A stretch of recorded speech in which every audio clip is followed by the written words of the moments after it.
ஏன் வேட்டி சட்டையை என் புடவை துவைக்கிறா, அவ புடவை தவிர நான் துவைக்கிறேன். இதுல என்ன இருக்கு? என்ன நல்ல குடியான், நம்ம வீட்டு புடவையை துவைக்கிறீங்க போல இருக்கு. என் வீட்டு புடவை சேர்த்து பேசுனதுக்கு மன்னிக்கணும். என்ன இந்த பக்கம்?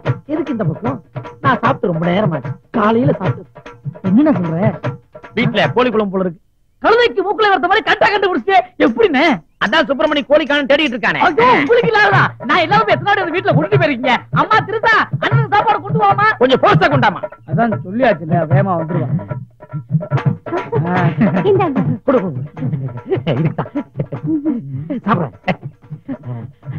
சாப்பிடுறியே? இதுவரை உனக்கு கால்ரா வாண்டி நல்லபடியா நல்லபடியா என்ன யோசிக்கிறீங்க? ஒண்ணு இல்ல சும்மா சொல்லக்கூடாது. சாப்பாடு சூப்பர். அதாவது ஏதாவது கலந்தாதான் இந்த ருசி கிடைக்கும்.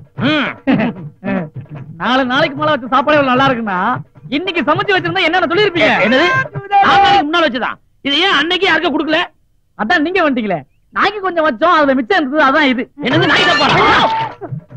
அட பாவி, உண்டானதுக்கு காவையில போட்டுட்டீங்க. ஐயோ, இப்ப நான் குழந்தைக்கு என்ன பதில் சொல்லுவேன்? குழந்தைகளை எதுக்கு பதில் சொல்லணும்? அம்மாக்கு சொல்லணும் சொல்லுங்க, அப்பாக்கு சொல்லணும் சொல்லுங்க. அதுக்கெல்லாம் எங்க சொல்லணும்? சுமாரியா, என் குழந்தை எங்க விட்டாலும் அது இந்த தட்டுல தான் ஒண்ணுக்கு போகும். உன் குழந்தை இந்த பாத்திரம் தான் ஒண்ணுக்கு போமா? அடே, என்ன அசிங்கப்படுத்தியடா. இந்த வீட்டுல நான் ஏதாவது ஒண்ணு தூக்கிறேன்டா. ஏதாவது ஒண்ணு தூக்குறானா? நம்ம வீட்டுல தூக்குறதுக்கு என்ன இருக்கு? இது இருக்கா? ஓடி உள்ள